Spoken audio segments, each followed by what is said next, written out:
Hey guys, in this video I'm going to share with you 3 principles that helped me the most when scaling my agency to 7 figures and beyond.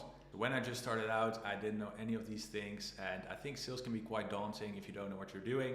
It's actually not, once you know what you're doing, it's actually quite easy, but you got to get the principles down first, and also once you kind of get the gist of it, if you've done like 10 to 20 calls, you can see the patterns, you can really start seeing it as a game, as opposed to you being judged or you trying to get a yes out of someone or manipulating someone.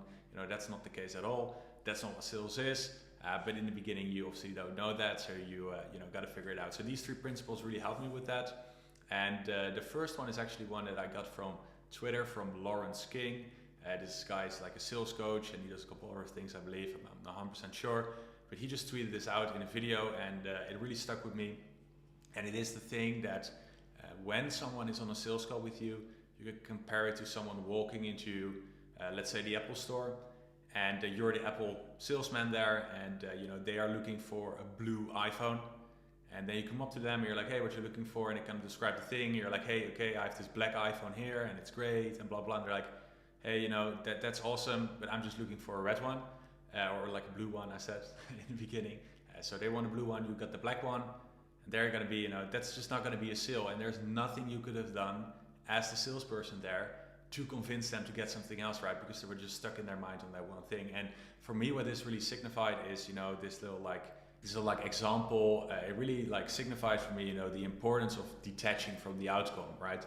You don't want to think that you can just talk someone into a yes. That's just not going to happen because they have something that fits their needs, right? And you just got to present your thing as in the best way possible to have them make a decision, but you can't convince them or change their needs all of a sudden, right? So you're just the observer, and this really helped me with my frame in sales calls, just not being attached with the outcome. We're just seeing if you are actually looking for that black phone, and if you want the blue one, that's completely fine. I'll just talk to the next person, right? So that's one thing that really helped me. Then the second thing that really helped me is just kind of the framework where you see sales as a bridge. So someone is going from their current stage to their desired stage, and you got to present your solution as kind of the bridge to go from the current state to the desired state. And when I first found this out, I was just mind blown. And it's such a simple thing, but it really helps with getting yourself in the right position on the sales call, where you're asking them about their current state, you're asking them about the desired state, and then you also want to ask them, what's stopping you right now? Why can't you get to that desired state yourself? And also, what have you tried in the past? And if you got this information from them, it just becomes so much easier to then close the deal, right? So an example would be, if you're selling, let's say, lead gen, this is an easy example for me. It's like, hey, currently we're doing 3 calls a week, let's say.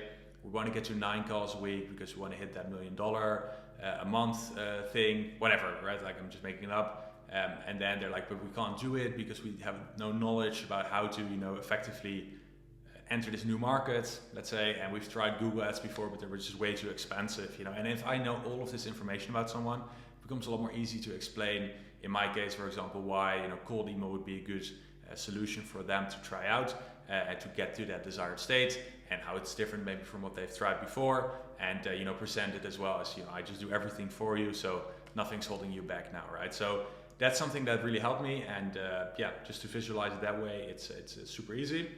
And then I would say the third thing is to your goal should not be to get a yes, which is also what I kind of covered in the first thing that helped me.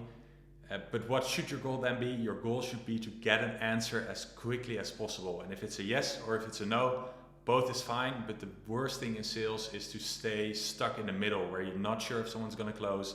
They didn't give you a definitive answer. You're spending all of your time writing follow-ups, getting on the phone with a lot of people, trying to follow up, trying to get that decision. But you just end up in the middle, right? So you want to have the decision as quickly as possible, and you want to be firm about it as well.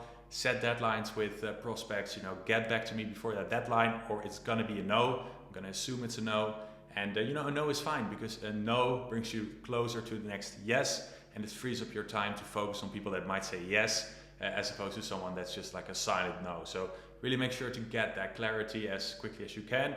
And those are basically the 3 things that help me the most.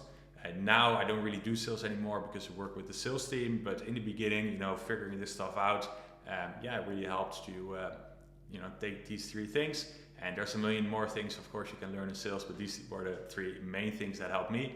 If you found this helpful, make sure to leave a comment, like, subscribe, all that good stuff, and I'll see you all in the next one.